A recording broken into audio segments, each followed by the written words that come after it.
Here we go. Hello, hello. Welcome, everybody. This is Neil with Portal to Ascension. Welcome to the pagan origins of Christmas and New Year's Eve. This is my third year doing this presentation, but this is definitely the first time I've actually put it out to the masses here. I sent out an email, as all of you in the Zoom room probably know, a few weeks ago, and we actually had 550 signups just on that one email for this presentation. So it's going to be a lot of beautiful high energy. Last year when I did this presentation, I just did it on someone else's platform, only had a few views. And the year before that, I did it to a very small group. So this is the first time that it's going to be on this level to so many people. And I'm very excited to share it with you all. I have actually added more to this information, to this presentation. Every year that passes, I make this presentation even bigger because there's so many different dynamics involved in this whole concept of Christmas, the solstice energy, New Year's, the shifting in the calendar, the Roman Empire, the second Rome, where we are right now. So I'm going to attempt to encompass as much as possible, but definitely we're only even scratching the surface because there's so much information, so many layers to fold back to really uncover when it comes to our true ancient history and how we became who we are today and how everything evolved to this point, all the different things that kind of assimilated and merged together to bring forth traditions and cultures and belief systems that we currently have. So everybody is leaving comments right now in the Zoom room. So I'm going to take a look and just like welcome everyone and see where everybody's from. And if you're on YouTube, go ahead and type in YouTube as well. Let us know where you're from and how you're feeling. Just check in with us. And happy solstice to everybody. We're going to be tapping into the solstice energy. And a lot of what I'm going to share today with the dates and the beliefs and the traditions and cultures and festivities, a lot of them actually occurred starting today. So it's the perfect day to really speak about this. All right, who do we have here? We got Renate from Arizona checking in, Eva from Chicago. We got Lily from Vero Beach, Florida. We got Louisiana in the house, Atlanta via Missouri. Let's see who the furthest away from me is. We got Monterey, California, Hawaii, Adelaide, Australia. That's probably the furthest away. Joan from Alberta, Canada. Welcome, Joan. Washington State in the house. Bianca from Germany, British Columbia. Michael from Australia. Hey, brother. Denise from Missouri. Another Australian in the house. Arizona. St. Paul, Minnesota. Bonnie from Florence, Oregon. Vancouver, Canada. Vancouver Island, Ottawa, Davis, California. And we got John White, the first time using Zoom. So thank you, John, for choosing to be with us for the first time you use the Zoom platform. That really means a lot to me, actually. And I'm really happy for that. We got Bozeman, Montana, New York, New Jersey, SoCal, right where I'm at. Awesome. Ohio, London, St. Petersburg, Florida. So with all of that being said, we're from all over the planet. I'm thinking the people from Andromeda and from Mars, they don't want to check in. They don't want to give themselves away. So we're just going to acknowledge that they're with us right now and just kind of observing like the alien in the corner. And what we can do is let's all synergize before we actually get into the presentations today. And here we go. Somebody from Sirius, Maury from Sirius. I knew you were out there somewhere, Maury. So thank you for checking in. And what we're going to do now is we're all going to take a moment here and take a few deep breaths together so that we can synergize and open ourselves to what we're going to experience today. There's going to be a lot of information, a lot of stories. This is going to be story time. We're going to go into the Roman Empire and what it looked like. As crazy and as totalitarian as Rome was, I just can't get enough of Roman information. I really can't. Probably had a past life there. So I've done a lot of research on Rome in general and ancient Greece, which you'll be seeing in presentations to come. But today we're going to paint a picture of the times of, from around the dawn of the millennia, 0 to 1 AD, up until, definitely the present times, but definitely for the first 500 years, from supposedly the birth of Jesus to around 500 CE. What Rome actually looked like then and what were the shifts and changes that occurred. So, but firstly, let's just all get comfortable in our seats. If you're laying down, whatever, just make sure that you're comfortable. And we're just going to breathe normally right now. Just take a moment.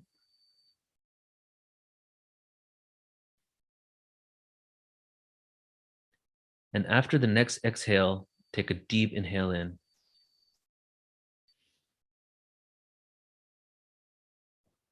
Then let it out of your mouth.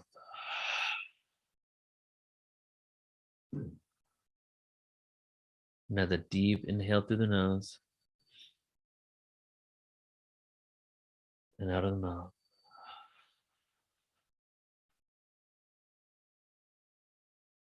One more time.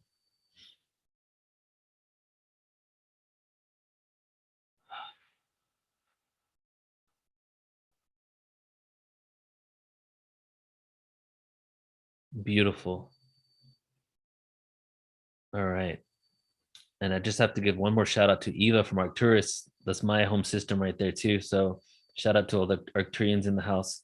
Let's get into today's presentation, everyone. I just want to take a look at YouTube, acknowledge everyone in there. Hello, Kathleen, Dustin, Nakota, Higher Dimensions from Idaho, Magic Maid, Matthew M from Australia, Lisa, Tony, welcome, welcome, welcome. Thank you so much for being here.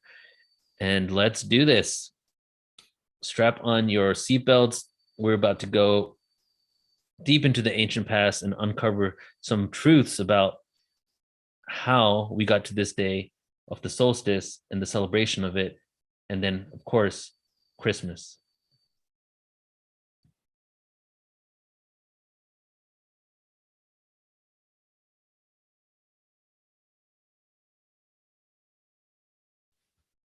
So welcome to the pagan roots of Christmas, New Year's, sun worshiping, and the Christ consciousness presentation. These are just some of the topics that we're going to be discussing over the next hour to an hour and a half. And maybe at the end, we'll have some time for questions and discussion as well. We'll see how it flows. But these are some of the reasons why I created this presentation in the first place, right? How can the most celebrated holiday that is from a monotheistic religion, right, Christianity, even though the evidence suggests that Christianity and Judaism actually came from polytheism, not monotheism. It was one God chosen out of the many, right? How can one of these holidays, including Easter as well, but definitely Christmas, be connected to multiple religions with multiple gods? Aren't they supposed to be, or haven't we been told through fundamental Christianity and the Catholic Church that they're not even one and the same, right? So we're going to be exploring this topic. How did that happen? Why does Christmas have pagan roots? That's also one of the key topics of this presentation. Origin of the Christmas tree, presents, ornaments, Santa Claus, New Year's celebrations. What are the traditions behind them all, and how did they come to be what we do today, such as decorations during Christmas time? And then ultimately what it's all about, how does this all connect to the Christ consciousness? Because the Christ consciousness obviously has the word Christ in there, Christ being connected to Jesus Christ, being connected to Krishna, being connected to the entire consciousness of the planet. So what is the connection there? We're going to weave this in and out and kind of go to different areas and speak about different topics, and then in the end bring it all together to kind of paint a picture of what this means. And you're going to realize through symbolism, through many different traditions, all these things have merged, and we're going to attempt to explain it and define it as much as possible. But really, it's almost undefinable, really, to track the way all these things happen. All we can do is explore it and kind of come up with our own conclusions about it all, and just kind of be in awe, really, of the beauty of what it is to be human and how we have created these traditions and how we all connected. My friend Scott is here in the background, and he actually said from Radiance Magazine, some of you might know him here. Let's see him right there. Scott. And he was saying, what's the intention for this presentation, right? Just a few minutes ago. And it's really about exposing ancient history, our true world history, talking about psychedelics and how it connects to, our consciousness and spirituality, but then also to really show the interconnection of all things, how so intricately connected we are, cultures, religions, scriptures that we see and as so different from each other, that we live in this world of divide and conquer, that all these things are separately are completely separate from one another. Hinduism has nothing to do with Christianity. Hinduism has too many gods. It can't have anything to do with Christianity. It's a completely separate religion. One is of the devil, one is of the light. All these beliefs and things that we've kind of said over the last couple of thousand years, this presentation is really designed to break free from all of those beliefs and those beliefs and projections that aren't really true, because the truth is that we're all connected. We've shared stories over thousands of years, and then we've all adopted specific ones as we went along. So that is kind of the intention of why I created this in the first place. So as we know, today is the winter solstice. The winter solstice has been celebrated in antiquity, seen as a significant time of year in many cultures, and has been marked by festivals, rituals. It marked the symbolic death and rebirth of the sun. The Mayan calendar has a connection to it, and also the 3 days of darkness. So when the solstice hits, what happens is that the sun in the sky is at a certain angle. And we're going to show later in the presentation, I'm going to show you the angle of the sun during the solstice. And that angle remains pretty much steady for 3 days, leading up to December 21st. So the 22nd, 23rd, 24th. And then on the 25th, the sun starts moving in its angular momentum once again. 3 days of darkness, 3 days of stillness of the sun. And then what happens on the 25th? The sun resurrects, right? So it stops in the sky and it resurrects on the 25th. We have the resurrection of the sun. So that is kind of the what's happening in space, really, when it comes to the sun in regards to the winter solstice, which we'll get into more shortly. So here's some gods of the solstice, right? And I'm loving, like, I've actually had not done this presentation on the solstice before. So I love the fact that we're here right now together on this day. Ancient cultures viewed the solstice as a death and a rebirth, right? Death of the sun, rebirth of the sun, just like I outlined, often symbolized by the death and rebirth of the sun. This translated to the sun god of the respective culture. In many tribes and civilizations, the gods were the exact same, except with different names. And here are just some of those sun gods. We have the Greek god there. We have the Japanese god Amaterasu. We have the Norse god Baldur. We have the Roman god Mithras, which is very interesting. There's going to be a long story coming up soon about Mithras. The Greek god Demeter, who's also the sun god. We have Apollo, of course, that is also a sun god in Greek. We have Horus, which is the Egyptian god. And then we have Krampus, who's the son of hell, who is the Norse god of the underworld, right? I want you to really pay close attention to the words and the symbolism here and come up with your own understanding of this. Krampus, the son of hell, the name of a god, one L, the Norse god of the underworld. With the spread of Christianity, Krampus became associated with Christmas, despite efforts by the Catholic Church to ban him. And then also we have the Spider Woman in the Hopi, who's the sun god in that tradition. Then we have the sun's victory over winter's darkness, right? The sun's victory over winter's darkness. 21st, sun stops in the sky. 25th, sun moves again. The sun won over the winter's darkness and the beginning of winter. Other cultures that worship the sun as well, cultures and religions that have practiced prominent sun worship include the Incas in Peru, the Nabateans who built the city of Petra in Jordan, the Shintoism in Japan. One of the most important gods for the Inca civilization in South America was also the sun god Inti. So we have sun worship all throughout our history for quite, some time. And then if you are aware of the cycles of time and the Yuga cycles, we're only looking at the last 13,000 years, right? So chances are we've gone through phases and zodiacs over our 26,000 year cycles in which the sun is predominantly worshipped, and then another component of the skies are worshipped, and the sun god comes back. Like, for example, Judaism actually isn't a sun god religion. It's actually Saturn. They worship Saturn in Judaism. And case in point here is Elohim, which is another topic we're going to get into, is actually the gods of Saturn, translates into the gods of Saturn. So there's a Saturn connection and a sun god connection that happens all around the solstice. And then, of course, Apollo. Apollo was the god of practically everything, including but not limited to music, capitalize that for a reason, poetry, art, prophecy, truth, archery, plague, healing, sun, and light. Although Apollo is always associated with the sun, the original sun god was the Titan Helios, and I put that in there because if you look at a lot of the ancient pantheon of gods, there was an older sect of gods, right? Kronos was one of them. And then there was a new sect of gods that overthrew the old gods. Apollo was the newer gods. Helios and Kronos were the older gods. Zeus was one of the new ones, new pantheon of gods. So there was an original sun god that was Helios that was basically overtaken by Apollo. And this actually connects to the Pythagoreans and Pythagoras connection, in which I'm doing a presentation. I'll show you. It was supposed to be last week, but I moved it to January 15th, portaltoascension.org. Scroll down there to the Pythagoras presentation for January 15th. And that's going to be a really amazing presentation on Pythagoras, groundbreaking information there. But Pythagoras, he believed that Pythagoras had a virgin birth as well, just like Jesus, right? And Pythagoras believed that the sun god Apollo had sex with his mother, therefore creating him. So he was actually through miraculous conception conceived, but the sun god was the one that basically seeded his mother.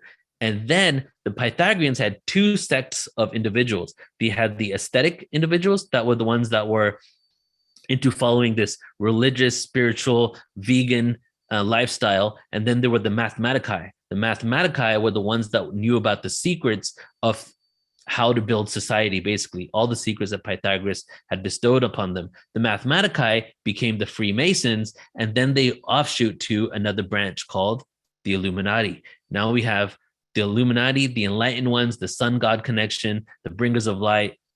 So you see here how I'm just saying these words, but they're all connected. And a lot of it has to do when it comes to the Greek text from Apollo that went into the Pythagoras connection, that went into the secret societies that used the information that Pythagoras had, but they were also worshiping the sun. Here's the flyer for my presentation on the truth, life, and times of Pythagoras. Again, it's going to actually be the best presentation I ever put together. I'm not saying that lightly. The amount of information that I've figured out about Pythagoras, for example, he used to think that if you fart because you ate too many beans, you'd lose a part of your soul, right? But even though that sounds funny, when you learn about why he did that, it goes to a whole esoteric level that you can't even fathom. Why he was vegetarian, right? How he remembered 4 of his past lives. Lots and lots of information there. Again, check it out on Portal to Ascension. So back to the Son of God. So we have the sun worshiping, right? Well, would you think that Christianity is a sun worshiping religion? Well, we have the sun, we have the Son of God. The sun God equals the Son of God. It was just translated into a different way, but the Son of God represents the same thing, especially the fact that we have this whole entire holiday of Christmas around the solstice that is literally a representation of the sun dying and resurrecting. Well, what happened to Jesus? The exact same thing. The sun stops at the same angle and it begins to move on the 25th again. Sun dies and reborn. The Son of God dies and is resurrected. There are a few theories in regards to what happened for the adopting of these different festivities in the Christian world. There's the Christianization Theory. The major purpose for this was to incorporate a widely used pagan holiday to provide incentive and excitement in those who were being forced to convert to Christianity. The Catholic Church did not like the holiday, and devout Christians refused to celebrate it when it was first adopted. It was mainly celebrated by recently converted pagans. Eventually, Catholicism accepted Christmas. However, the Protestants held out for a much longer time. The Puritans in England overthrew King Charles I in 1647. So there was this whole time of not even accepting it, starting around 300 AD, somewhere in that time. And it was not accepted, but all the people that were converting from these pagan religions, right, started utilizing it, but it wasn't even accepted by mainstream Christianity. And then all the way into 1647, the Puritans in England overthrew King Charles I. And among the first items of what they did, after they chopped off the monarch's head, as you can see in this image below here of his head being chopped off, is they banned Christmas. Parliament decreed that December 25th should instead be a day of fasting and humiliation for Englishmen to account for their sins. Then New England, soon after, banned it at the same time due to the Puritans that actually lived in New England. So around 1647, not only in US, in the colonies back then, but also in England, Christmas was officially banned. Christianity hijacks Christmas. Pagan traditions and stories created the foundation over Christmas. And here's an example. We're going to get into a few examples here of different Christmas traditions and where they actually came from, the root of them all. So let's first talk about the origin of the mistletoe. Baldur, Norse god of mother Frigga, honored Baldur and asked all of nature to promise not to harm him. Unfortunately, in her haste, Frigga overlooked the mistletoe plant, so Loki, the resident trickster, took advantage of the opportunity and fooled Baldur's blind twin, Hodar, into killing him with a spear made of mistletoe. Baldur was later restored to life, resurrected. Odin begged the god of death to revive his beloved son. When Baldur came back to life, Frigg was so overcome with joy that she declared mistletoe a symbol of love and vowed to kiss all those who passed beneath it. So the origin of this mistletoe and people kissing underneath it literally came from this story of murder and love. And Loki actually utilized mistletoe to make a spear to kill Hodar. And then he was resurrected. And the reason why we kiss under it now is that the mistletoe was declared love because of the resurrection of Hodar. And here is an image of that. Baldur, Hodar, Loki right here. And the spear made out of mistletoe.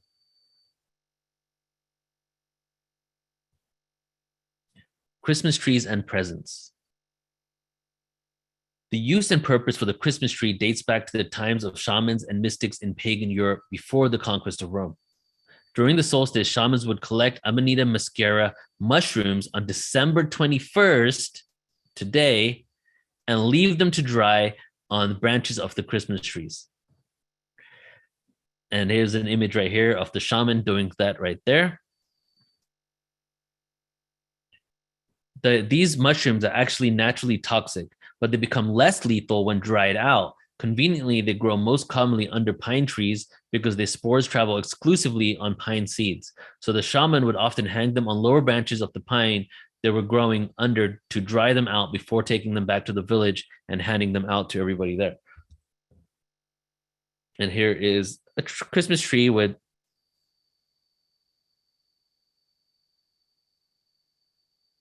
the mushroom on it. And here is actually the actual picture of the nature. Now, let's expose Rudolph for who he really is, shall we? While the mushrooms would hang to dry deer, while the mushrooms would hang to dry, deer would consume some of the mushrooms and get high of the fungi that they would urinate themselves. So as you can see this deer right there sniffing the mushroom would get so entirely psychedelic of this mushroom that they would actually urinate themselves into the snow. The shamans and other members of the tribe would drink the snow with the urine and get a tea-like mushroom experience. And as I said before, these mushrooms are very toxic, so they need to dry out. But another way to reduce the toxicity is through fermentation. So what happens when the deer eats the mushroom? It naturally ferments in their stomach, they pee it out, and it becomes less toxic, and they're able to actually consume it. This is believed to be the origin of the phrase getting pissed. That implies drinking urine from an animal or person who has consumed mushrooms. Rudolph is an evolution of an individual being so high of mushrooms that deers can fly. So just imagine this. The shaman goes into the wilderness on the 21st, picks the mushrooms that are growing naturally under the tree, knows that it's the best time because the sun stays at the same angle for the next 3 days, that it's the best time during the winter season to get a direct hit of sun in order to dry out these mushrooms. Puts them on the trees, the deer eat them, they'll come back, they drink them, they're high on mushrooms, and now you have flying reindeer.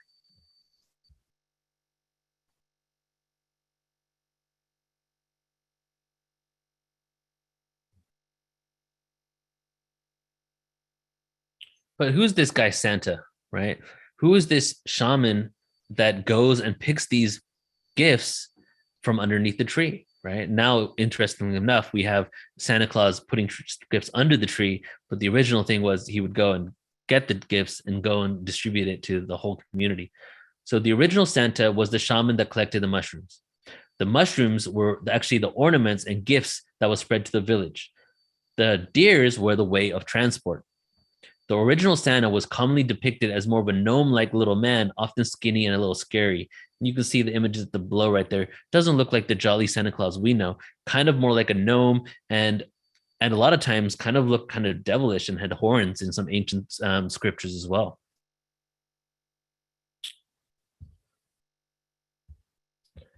So just to recap this right here, the mushrooms will grow naturally under the tree. The shaman, Santa Claus, will go and pick them. The mushrooms represent the presents under the tree, right? Because there were the gifts there. That's why we currently have presents. And then the ornaments on top of the tree were the mushrooms that were drying out, as we see in this one right here. Okay. And we see in this one right here too. And then we have the flying reindeer because of the consumption of mushrooms. And those are the premise of the most common Christmas traditions that we currently have. And of course, we have shows like the Smurfs, which are literally a representation of gnomes living in mushroom huts. That is actually, if you do any research and go deeper into this, is actually 100% connected to the Christmas story that I just shared with you, which is why it was made like this in the first place.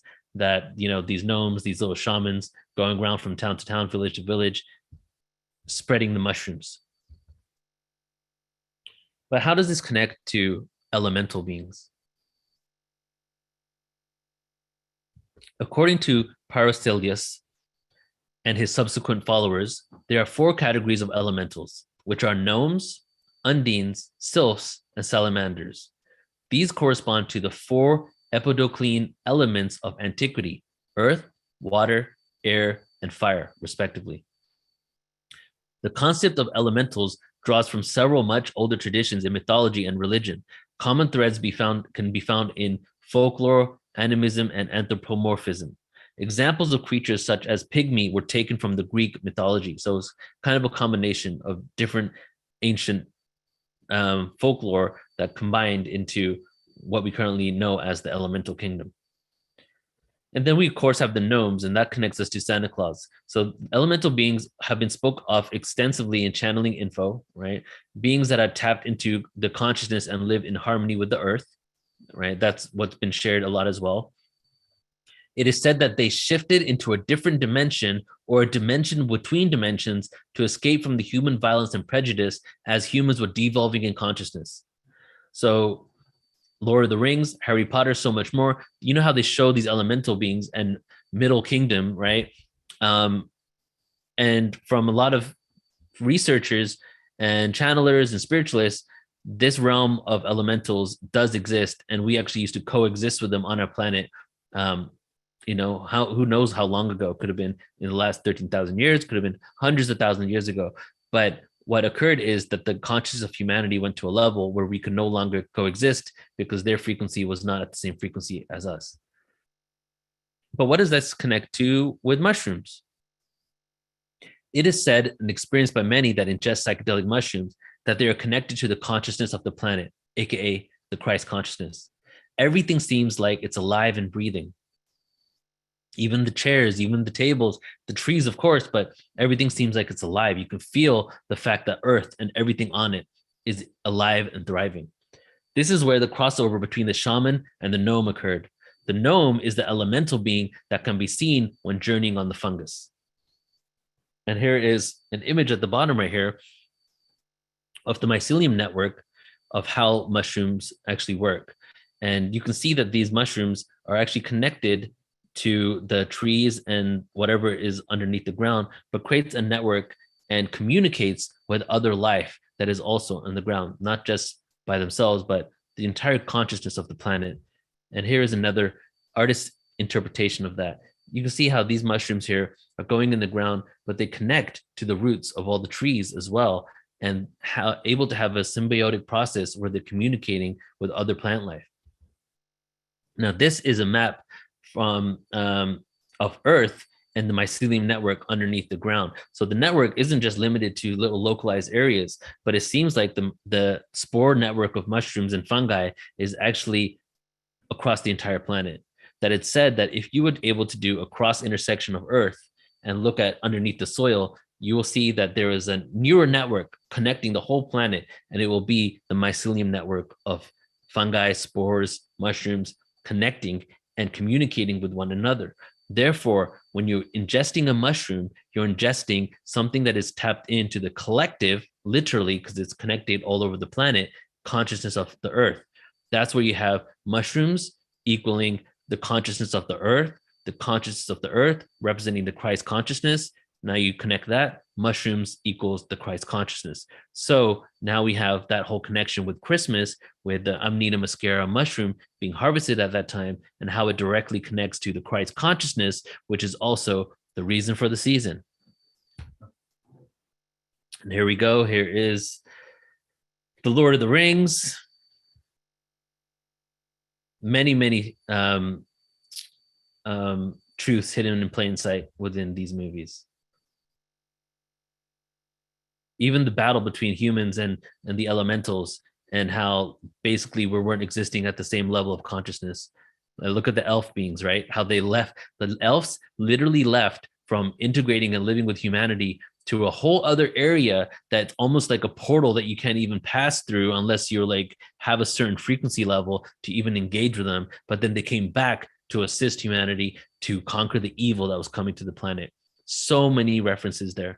Even connects to the story of Ravana, which is the story from the Ramayana in ancient Indian texts, where we have Ram and Sita, right? Ram being the reincarnation of Vishnu. We have Hanuman, who is the reincarnation of Shiva, and Ganesh, who's right behind me, he's also the son of Shiva. And then you have Ravana, and that whole entire story actually connects to Diwali, because when Ram went back home after conquering Ravana, that Diwali was the New Year's Day of India. So even that has a whole connection to what we're sharing here, because that story in itself represents the New Year's Day for India, which is usually in November, based on the astrological alignments. All right, so that was a detour right there. Back to Santa Claus. The roots of Santa's bags, gifts, sleigh, reindeer, midnight flight, distinctive chimney-based means of entry into the home, and even the way we decorate our houses at Christmas led to the ancestral traditions of a number of indigenous Arctic Circle dwellers. They connected, well, the names of these, the most predominant ones that have these stories and these connections are the Kamchadalis and the Koryaks of Siberia. Connected to the god and planet Saturn, Santa, also the Roman god Saturnalia. So Santa equals Saturn. What does that mean? On the night of the winter solstice, a shaman, Santa Claus, would gather several hallucinogenic mushrooms called Amanita muscaria, and then he would launch himself, fly on a reindeer into a spiritual journey to the tree of life, Christmas tree, which lived by the North Star, North Pole, and held answers to the village's problems from the previous year, psychedelic journey to release all past resentments, grudges, and live in peace within the community. So just say that one more time.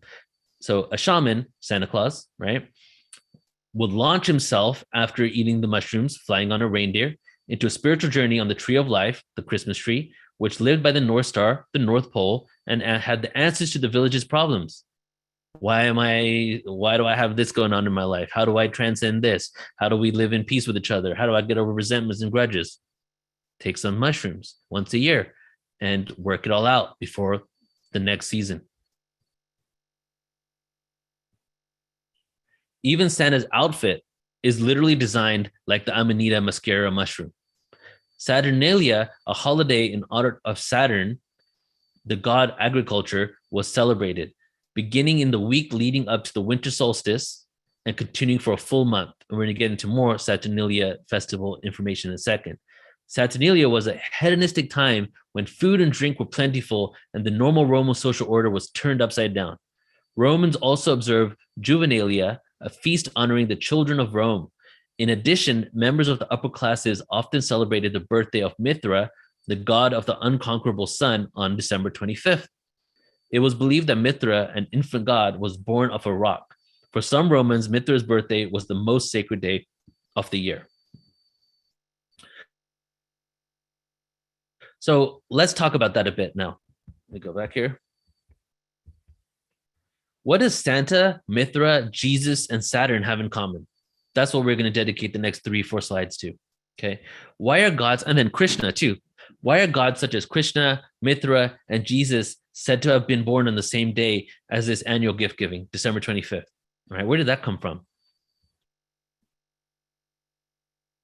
The name Santa Claus is derived from Nicholas of Myra, who was a very popular bishop living in what is now Turkey during the time of the Roman Emperor Diocletian in 245 to 313 AD, right? And I already have shown you some of the origins of the Santa story, but there were many other stories that all combined together into what we have today. So here's another one. This is the Christianization of Santa and giving someone else that name that combined with the ancient shamanic rituals as well. So we have Nicholas of Myra, right, around 245 AD. Nicholas was persecuted and tortured for his Christian beliefs. When Constantine converted to the Christian faith, he released the imprisoned Christians. This image below here is actually an image of Mithra, the god of Rome, the Roman god. After Nicholas's death, he was honored by the Greeks and Romans at an annual feast on December 6th. And on the eve of this feast, December 5th, they would give gifts secretly to each other, right? Another gift-giving tradition that connected to the ancient gifts-giving tradition of giving of mushrooms. When Christian Catholicism spread north, the Dutch started to celebrate the event. The Dutch pronunciation of St. Nicholas is Sinterklaas. When the Dutch emigrated to New Amsterdam, which is now New York City, the tradition was introduced to America, and the English version of Sinterklaas became Santa Claus. So that is the more recent conversion of Sinterklaas, which was St. Nicholas, which was originated from some shamanic rituals pre-Christianity that eventually became Santa Claus from the Dutch moving to New York City. To embrace the sympathies of everyone, the Romans moved the date from December 6th to December 25th, which was the birthday and thus the feast and festival of Mithra. The religion of Mithra and the newer Jesus religion had so much in common. There was so much in common with the religion of Jesus and Christianity and Mithra, and they decided to put it on the same date because we can all adopt them as the same exact deity. Both gods, for example, were born of a virgin. Both died and rose again after 3 days. Both had a sacred foundation stone. Mithra had Petra and Jesus had Peter, which is very, very interesting. Petra and Peter sounds too much alike for it to be so different and not just a pure coincidence. The religions of Mithra and Jesus had become competitive during that time, so it was a way to bring them together. These beliefs were just different versions of the same celestial events. The original festival of Saturnalia celebrated the birth of Saturn was also December 25th, all right? The Greek version was the Chronia, dedicated to Kronos or Saturn, and took place on the same exact date. The festival commemorated the reign of Saturn. Saturnia Day was Saturday, the holy day, and no work was to be done because Saturn rested after his birth and creation, right? Well, we're talking about pre-Christianity and pre-Judaism text, talking about Saturnalia coming from ancient Greece as well. And being a holy day, no work was to be done. Doesn't that sound very familiar as something that is adopted today from, not only Jews for the Sabbath being actually Saturday, but then Christians having their Sabbath on Sunday, which was originally actually Saturday, which connected to the god Saturn. But then we have the Judaism, which it was the god Saturn, Elohim, was literally their deity. And then we have the new god of the New Testament that becomes the sun god, the son of God. So we celebrate on Sunday. In the book of Exodus, a person was stoned to death because he was picking up sticks on the Sabbath, which is the day of rest for the Elohim, the gods of Saturn. So the festivals and our birthdays of St. Nicholas, Saturn, Kronos, Mithra, Jesus, Apollo, Helios, ancient shamanic rituals, and Sol Invictus all amalgamated to what we now have as Christmas, which is why, and all the ways that we celebrate the solstice and all the traditions that we have that are predominantly all over the world. There are different ones for different cultures that they have maintained their traditions. But what we have as a predominant culture around the world is a combination of St. Nicholas, Saturn worshiping, Kronos, god of time, Mithra, Jesus, Apollo, Helios, ancient shamanic rituals, mushroom ceremonies, and Sol Invictus all together as one. So Saturnalia, it was usually celebrated around December 17th to the 23rd, when the god Saturn ruled Italy and there was complete equality and no slavery, right? That was the whole theory of this day. Well, let's just say this, right? So when the god of Saturn ruled Italy, the Romans had this grandeur of the fact that they've always been around, and that when the god Saturn ruled their country, there was complete equality and no slavery. So on this day, on this time period, actually, the lavish hedonistic culture of Rome decided to let the slaves become the masters during that time and treat the masters as slaves. That was their fetish for the moment. They literally allowed the slaves to do to them all types of things because they basically got off on it. It was like the purge, and they would pretend to be the masters, and then the slaves would pretend to be the masters, and the masters would pretend to be the slaves. That was part of that tradition there. And it was supposed to represent a time of equality. So it was designed to balance all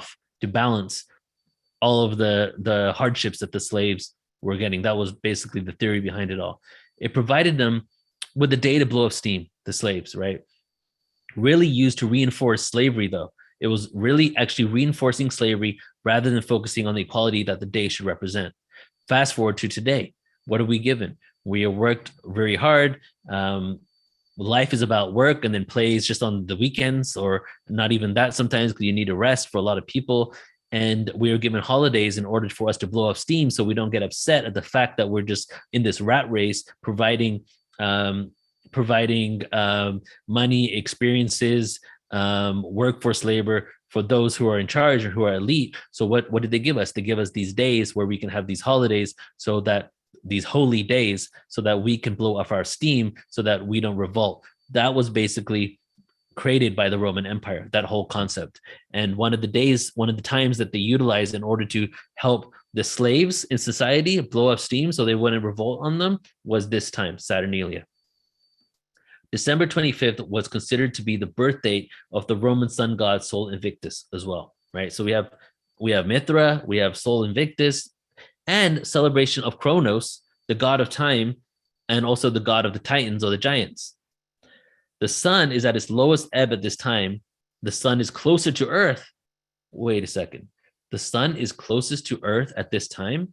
Son of God, Jesus Christ, closer to Earth, able to reincarnate, resurrects on Earth. It makes sense. The reason why they even moved the Christian date to that time is because the sun, which is really a representation of Jesus, is actually closer to Earth at this time and resurrects after those 3 days of what is called darkness, but it's not really dark. It's just longer nights than the rest of the year.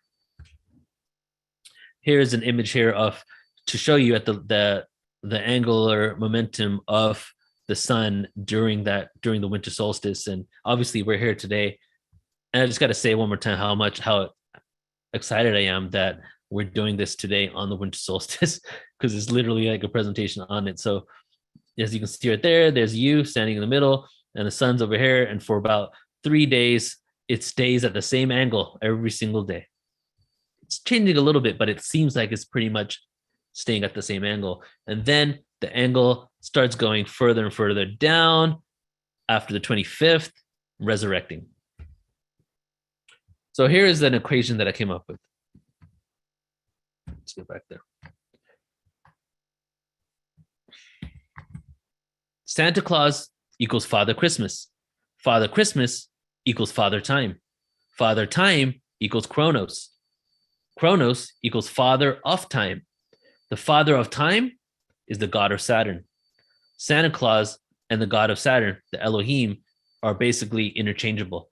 Santa Claus, the origination and then the evolution of it, was always connected to the Father of Time. And then what does Santa do? How on earth pun intended, does Santa go and visit every single child over one night? He's the god of time. He's Saturn. Time slows down, time stops for Santa. What happens when you're on mushrooms? Eating Santa's clothes, his outfit, that literally represents that. You're connected to the consciousness of the planet. Time slows down. Time is more fluid. It's not the same. All of this is connected. Again, Santa Claus is Father Christmas. Father Christmas is the father of time. The father of time is Kronos, who is the father of time. The father of time, Kronos, Elohim, gods of Saturn. So Santa has represented many gods, but this is only the evolution of Santa, right? Because as I showed you before, Santa had all these different components, Saint Nicholas, all these other stories going on. But then this is the evolution of how we got to this current Santa Claus. So it would actually be backwards, this equation. But the Christian Santa, this was the immediate connection when Christians began adopting the holiday. However, all elements of Santa, including the pants, the hat, the bag, and more, all originated from the ancient pagan shamanic stories. In the 20th century, though, Coca-Cola played a role in rebranding of Santa Claus. He went from a gnome-like being that looked kind of satanic, Saturn, Satan. Let me say that again. Santa, Satan, Saturn. They don't just sound similar because they just sound similar. There's a lot of connections there. So the original shaman actually looked kind of like had horns and kind of like devilish. And then Coca-Cola came in and rebranded Santa Claus, and he went from a gnome-like being to a chubby, happy, go lucky Santa that we currently know and some of us love. So Santa's origin is based on psychedelic mushrooms, as many of the Christmas traditions are. Got to just drill that home one more time. Psychedelics seem to be utilized globally in ancient stories and in creation of ancient texts. For example, many people have speculated that the term manna in the Old Testament and the New Testament is actually a wine-infused mushroom drink that was drank, and Jesus actually drank it too, that would will activate your pineal gland and allow you to tap into the consciousness of the planet, receive downloads. And then also we have in India, we have the bhang drink, which is an infusion of THC, mushrooms, and milk. And that was Shiva's drink, right? And Shiva is the god that represents the third eye, and the chakra system and all of that come from him as well. So it's interesting that he would ingest bhang, which was a substance that would activate his pineal gland and excrete more DMT through the activation through this substance, therefore achieving enlightenment.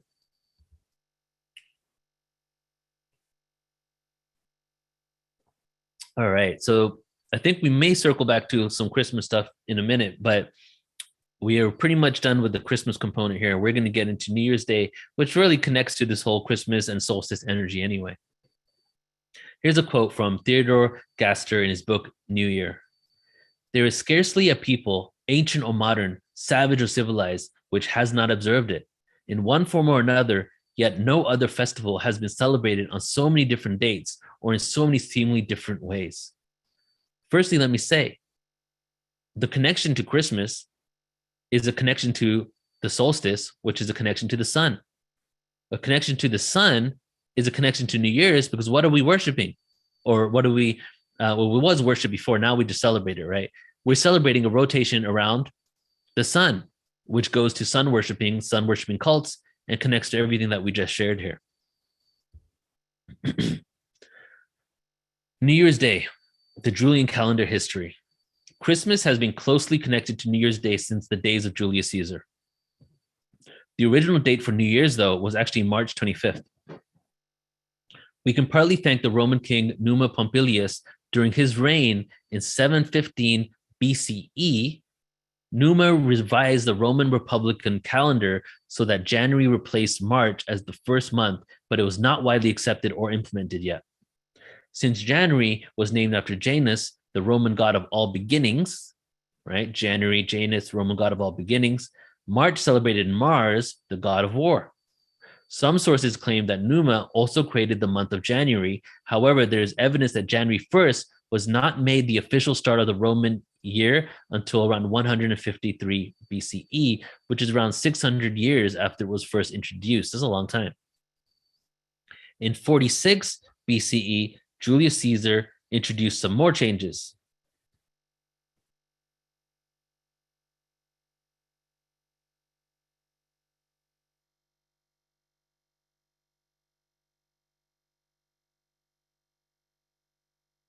However, following the fall of Rome in the 5th century CE, many Christian countries altered the calendar so it was more reflective of their religion. And March 25th, the Feast of Annunciation, became the common New Year's Day. So even 500 years later, around 500 years, 450 to 500 years later, even though January 1st was implemented as the beginning of the year, many Christian countries started shifting back to March 25th.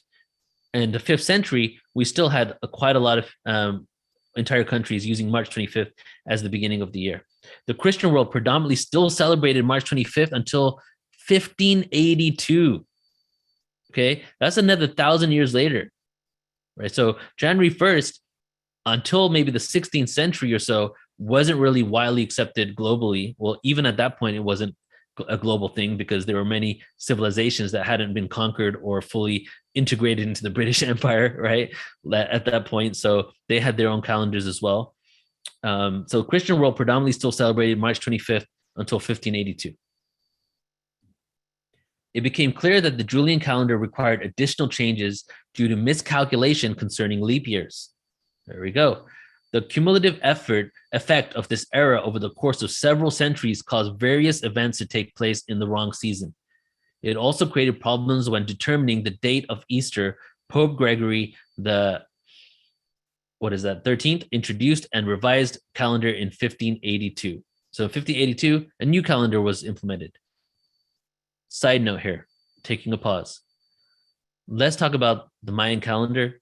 We can talk about the Celtic calendars, even an ancient tribe on the island of Ireland, and all had calendars that we have now found to be much more accurate and implementing this whole concept of an extra day within their calendars that predate all of this. So what occurred is that a new calendar was imposed from the Roman Empire based on their views of hierarchy and them trying to basically, a lot of Roman empires wanted to create something in their image. They literally wanted to shift things and be like the founder of certain things and did things based on what they thought was best for them. So as they did that, a lot of old ancient traditions that were utilized that were actually more accurate were actually put to the side. And then the Julian calendar was implemented, and for over 1,500 years, corrections continued to be made in order to figure out what was the best way in order to utilize this Julian calendar and then the Gregorian calendar in a way that represented the fact that we had an extra day every 4 years, right? So Pope Gregory the 13th introduced a revised calendar in 1582. In addition to solving the issue with leap years, the Gregorian calendar restored January 1st as the start of the new year. So that was part of the revised calendar. While Italy, France, and Spain were amongst the countries that immediately accepted the new calendar, Protestant and Orthodox nations were slow to adopt it. Great Britain and its American colonies did not begin following the Gregorian calendar until 1752. Before, they celebrated New Year's Day on March 25th. So that's even more recent. That's only around less than 300 years ago.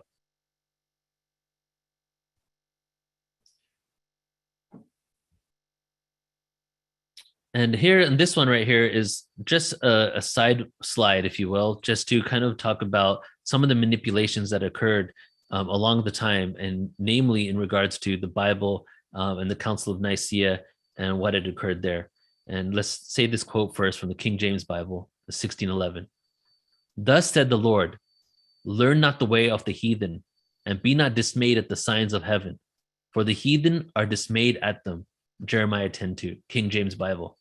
The King James Bible is one of the most manipulated versions of the Bible since the actual Council of Nicaea.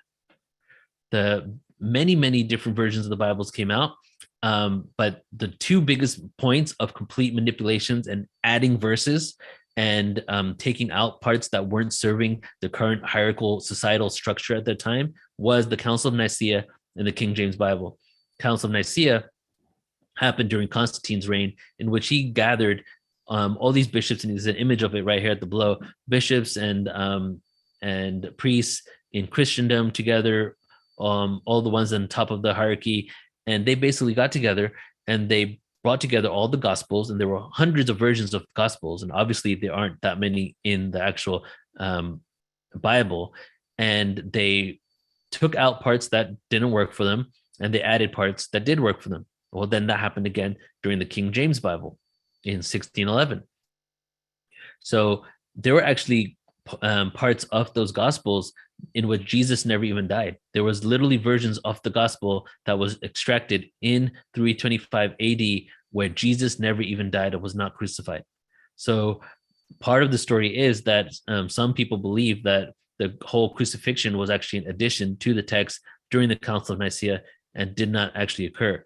Plus, there were two other books that were taken from the Council of Nicaea: the Book of Love, about the universal love of consciousness in God, and the Book of Reincarnation.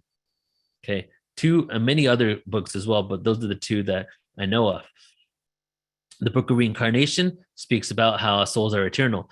And why would the Roman Empire want to remove your understanding that you have an eternal soul? Well, to keep control over the masses. So it's a great example of what was said right before all of the Christian world adopted the new year.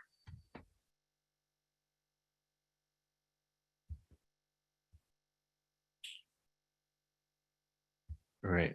So some other New Year celebrations here. Since we're on the topic of New Year's, we're going to talk about other cultures and how they celebrated New Year's, and you can draw your own parallels and connections to these stories. So we have the Babylonian one around 4,000 years ago, following the first new moon in March, right? So they had March as well. The Babylonians in Mesopotamia honored the rebirth of the natural world with this festival. Statues of the gods were paraded through the city streets, and there were ceremonies symbolizing their victory over the forces of chaos. There was also ritual and humiliation of the king on this day, right? So there was a ritual humiliation of the king on this day. Well, doesn't that sound familiar? That was what Saturnalia had become around 2,000 years later in Rome, in which they would literally change the roles, where the slaves were the masters and the masters were the slaves. Janus in ancient Rome around 2,000 years ago. Years of tampering with the solar calendar eventually established the holiday on January 1st. January carried a specific significance: the god of change and beginnings. Janus was seen as a symbolically looking back at the old and ahead to the new, and this became tied to the transition from one year to the next. It was common for friends and neighbors to exchange well wishes and gifts on this day. According to the poet Ovid, most Romans also chose to work for at least part of New Year's Day, as an idleness was seen as a bad omen for the rest of the year. Ancient Egypt. When Sirius, the brightest star in the night sky, first became visible after a 70-day absence, usually in mid-July, Wepet Renmet means opening of the year. The new year was seen as a time of rebirth and rejuvenation. Discoveries at the Temple of Mut showed that the first month of the year played host to a festival of drunkenness. This was tied to the myth of Sekhmet, a war goddess who had planned to kill all of humanity until the sun god Ra tricked her into drinking herself unconscious. The Egyptians would celebrate with music, sex, and alcohol. And then we have the Chinese New Year that came about 3,000 years ago. And then we have Nowruz, which is celebrated in Iran by the Zoroastrians that, eventually became the Persians. And the evidence suggests that this day was celebrated as far back as the 6th century BC, all the way to the 7th century AD. And so January 1st, like getting back to that, was utilized and put by different cultures, even put in Rome, but we went back and forth for quite some time. Not until around 1700s did we actually have this as a consensus as all of the Christian world, okay? Because as I said, some places weren't discovered yet. Some nations weren't conquered yet. Some places hadn't had that Christian influence yet. So they had their own calendars, but the whole Christian world adopted it to collectively in the 1700s. And the last place was the US, Americas. And then after that, as the calendar swept across the planet and colonization continued, then all the calendar was implemented and imposed on all the other indigenous cultures as well. circling back to the sun worshiping here as we're closing off this whole entire presentation. So we can track back sun worshiping ritual in Mesopotamia to the Babylonian Akitu. So the story that I just shared with you about the Babylonians, and how basically there was a humiliation of the king on that day as well. So we can track it back, definitely going that far, but it probably goes back further. And then if you're aware of the cycles of time, maybe in a different cycle of time, there was also sun worshiping, but we don't have the evidence for those cultures because it was so long ago that they've literally been wiped from the planet. Christmas, solstice celebrations, New Year's Day, sun worshiping days, and then Amun-Ra, right? Amun-Ra, the Egyptian sun god. So obviously we've been worshiping the sun for quite some time. However, in many ancient texts, there are multiple gods, right? In the Roman text, in the Mayan text, in the Egyptian culture, right? Amun-Ra was one god out of many gods. And during their whole entire existence, different cults would worship different gods. Some wouldn't even worship the sun god. But then we got to a phase for the last 2,000 years where we left all these other deities, where we could choose which ones that we were directing our energy towards, and we went to 100% sun worshiping Christianity, Son of God. Obviously that's a blanket statement because there are many religions in the world, but I'm talking about the fact that it has one of the biggest chokeholds over our culture and including our calendar. Like go to someone that's still following Hindu traditions of an ancient age, right? Vedic people.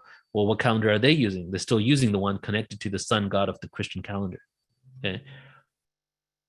So sun worshiping can be traced back, as I said, at least 4,000 years. Probably goes back even further than that. And then the sun god became the son of God. And we see in many ancient civilizations a movement to pick one god. And in most cases, it was the sun god or the god of Saturn. Sometimes Saturn and the sun god were utilized as the same god because that was even mingled, right? And a side note here. So you have the Son of God, Jesus. The Son of God walks on water. That is actually a metaphoric representation of the sun and the sun rays reflecting over the ocean. So even that is a metaphor for the sun and the solstice energies. In pre-Christianity, sun worshiping, even though there was sun worship that may have been the main god, different gods worship different gods worship different people, different cultures worship different gods at different times. They would rise and they would fall. Even though we may think that polytheistic civilizations may have worshipped the sun, we worship the sun more now than ever. And the majority of people on the planet are blind to this fact because it's done in metaphors. The Son of God, Jesus, we personified the sun as these individuals, where we're not even realizing that what we're really doing is worshiping the sun, which makes sense because the sun gives us life. It gives us energy. It makes the plants grow. It gives us daylight, right? So that was the original intention for even worshiping the sun, because it was our Father's Son. It was giving us existence. The celebration of the New Year's is never once commanded in the Bible. Jesus and the apostles never even observed it. And Moses actually forbade it.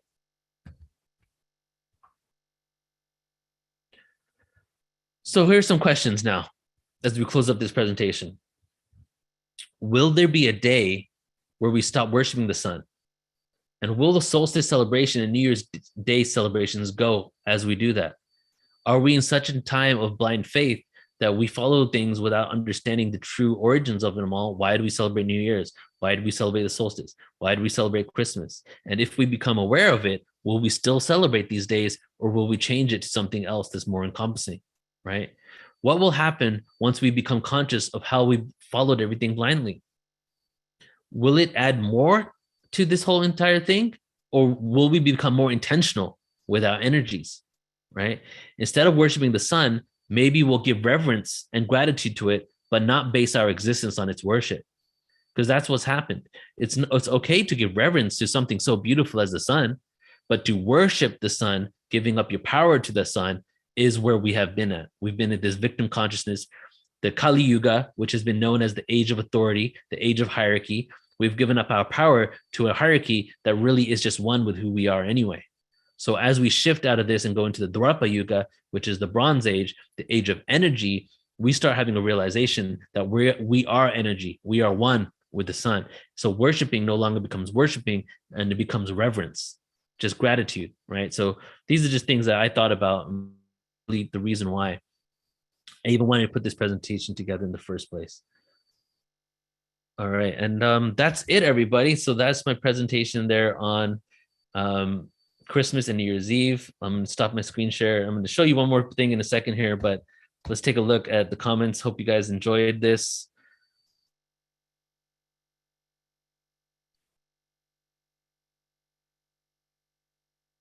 All right, I'm taking a look at the comments.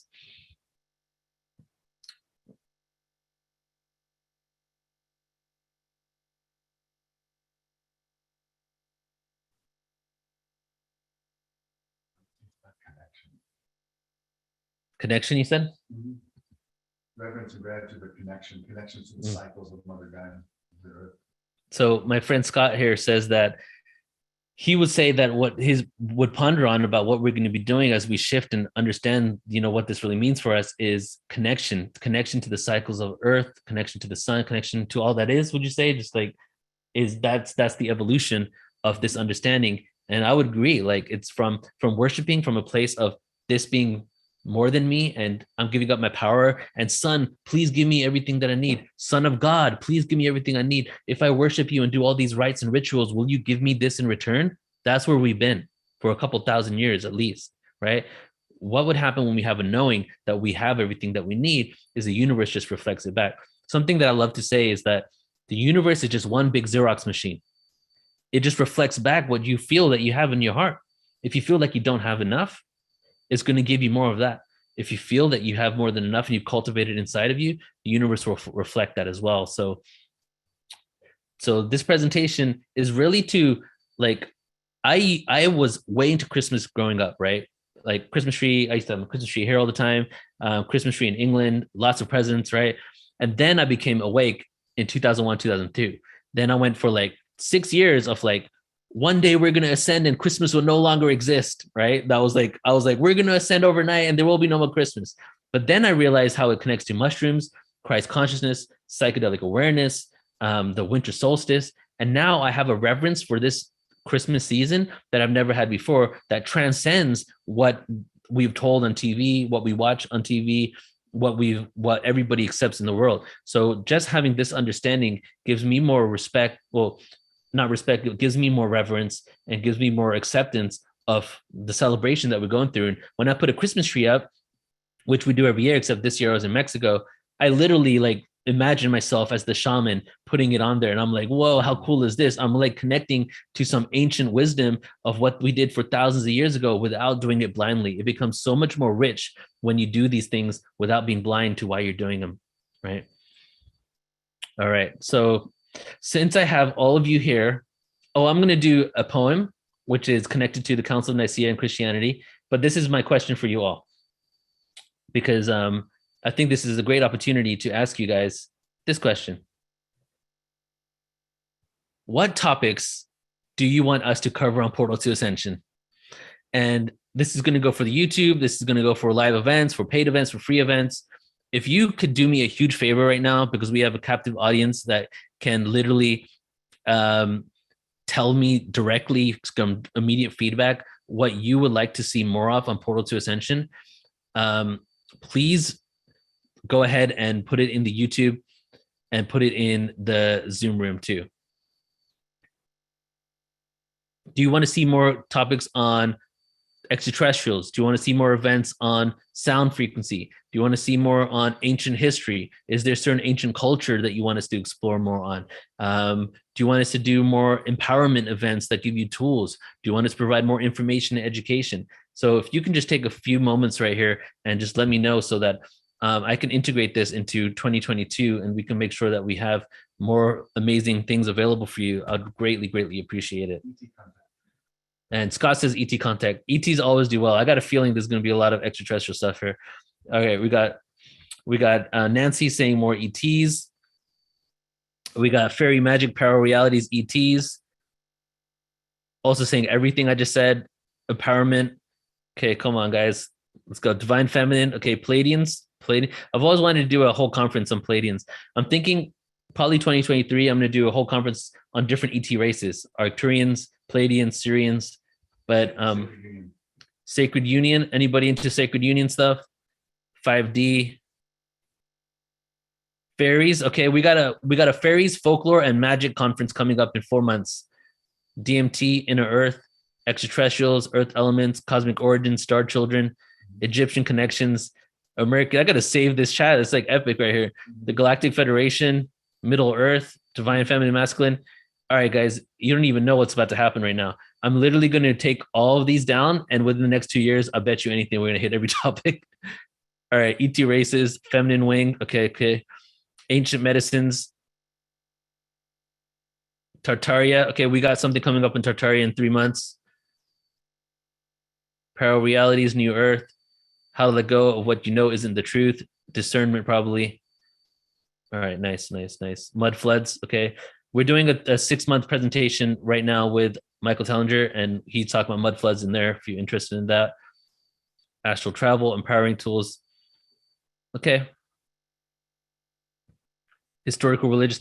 Okay, so in other words, you guys all want different things and the same things at the same time. So that's pretty much what I'm getting from this, is that I thought there was going to be like one topic that was predominantly, but there's like so many topics right here that I'm probably gonna have to put it in some sort of Excel spreadsheet to figure out what's like the most that is expressed. Love is awesome. Love frequency healing. I'll say Reverend Dr. James, how to integrate the ego rather than kill the ego. New Earth and Ascension. I know. I want to know everything too. I'm like super curious. That's why I do all this. All right. Cool. Keep it coming if you would like to, guys. So I'm going to start the closeout process here. If you have any questions, go ahead and let me know.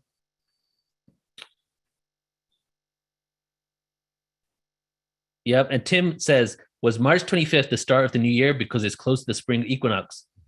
Could be that. I didn't come across that in any of my research. I just came across the date, but not the actual reason why they chose that date in the first place.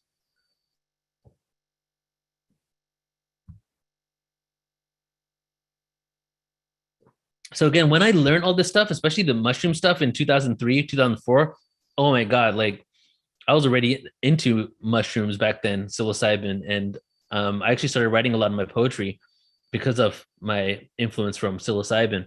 And then when I realized that Christmas was connected to it, I was like, oh my God, I'm celebrating Christmas all year round, you know? Solar ejections and portals every opening 8 minutes. Well, what's Elvis Presley say? If every day was like Christmas, is that the song, Scott? I don't know. Okay. Well, More mushrooms and Jesus connection and uses. Okay.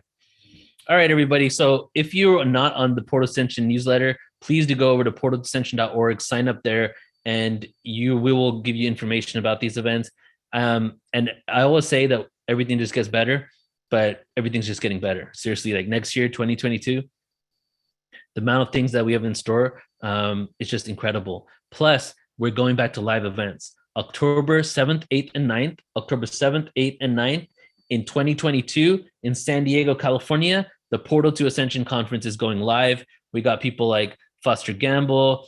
Let me read some of the people. Let it be there. Adam Apollo, Michael Tellinger. So it's going to be a lot of incredible people. Celestine Starr, Laurie Spagna, Shreya Dharma, Joan of Angels, Robert Schock, Freddie Silva. Who else? And lots of other amazing people. But October 7th, 8th, and 9th, save the date. San Diego, California, we're going back to live events. It's going to be online, and it's also going to be, of course, live. Here we go. Some Elvis. Well, what happened? It went off. Oh, okay. Margie. Yes, Pleiadian Jesus. I'm down.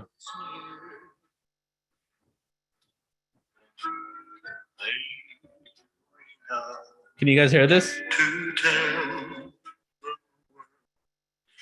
that this is the season of cheer. All right, everybody now.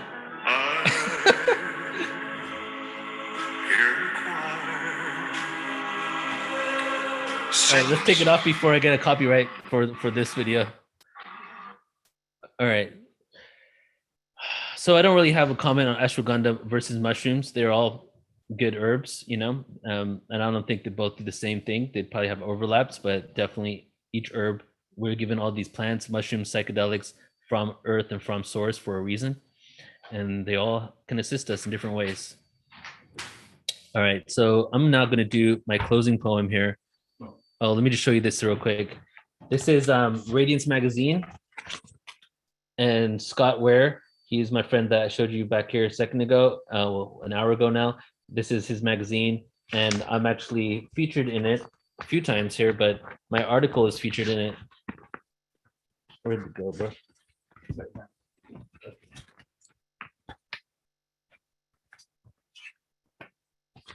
After tomorrow, or? Okay. Here is an article, Radiance Magazine MM. RadianceMM.com. RadianceMM.com. And here's my article on Christmas and the magic mushrooms. So if any of you are interested, go ahead and go to RadianceMM.com, sign up to the newsletter, really epic stuff. And I write a lot of information in there as well. Okay. So last time, thank you, everybody. This is called Political Spirituality. All right, yeah, Margie, a whole entire presentation on Chronos. Okay, cool.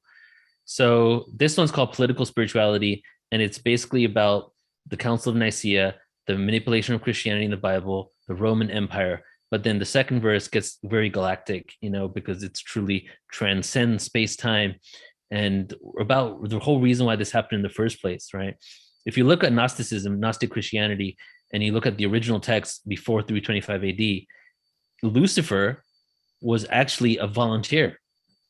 In the original text, Lucifer says, hey, well, God says basically, I need someone to come down to earth and give him the experience of darkness, right?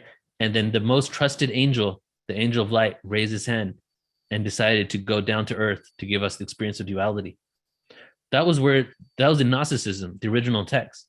So that goes into the whole concept of everything happens for a reason. And the darkness is actually working for the light. That we signed up to get this experience of darkness, and the darkness that we are experiencing is actually working for the light because it's given these light beings a whole entire reason to be here, which is to gain these experiences so that we can, in a world of amnesia where we don't even remember our past lives, we don't remember our extraterrestrial lives, we have this ego that gets inflated.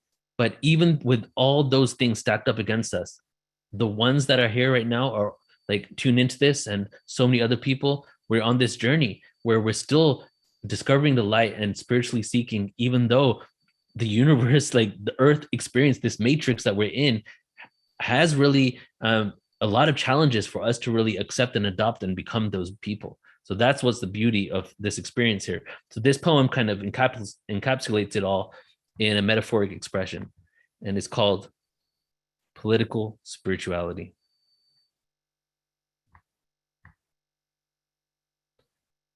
The sun stops on the 22nd. It dies in the skies, reflects over oceans. He walks on water. Didn't you see him telling me how to be like he lived? He died for us, but there's no such thing as us. There's only one covenant.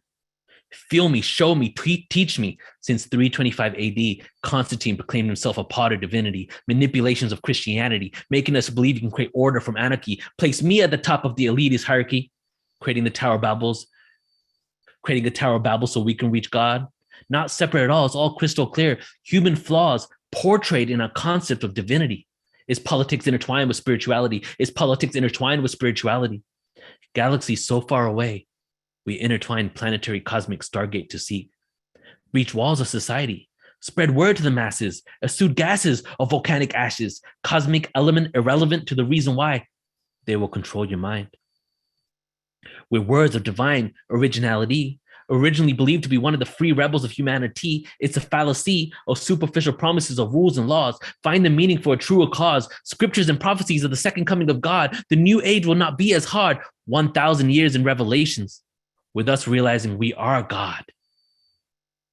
The rise in the feminine energy is due to us becoming brothers. one with the terrestrial mother. No more Jehovah, a witness knocking on my door. No more pimps and street corner whores. No more media manipulation, violence, and gore. So until that day arrives, I will meditate and concentrate my thought and my mind on a manifestation of one love, consciousness, and rhymes. So until that day arrives, I will manifest my thought and my mind on a manifestation of one love, consciousness, and rhymes.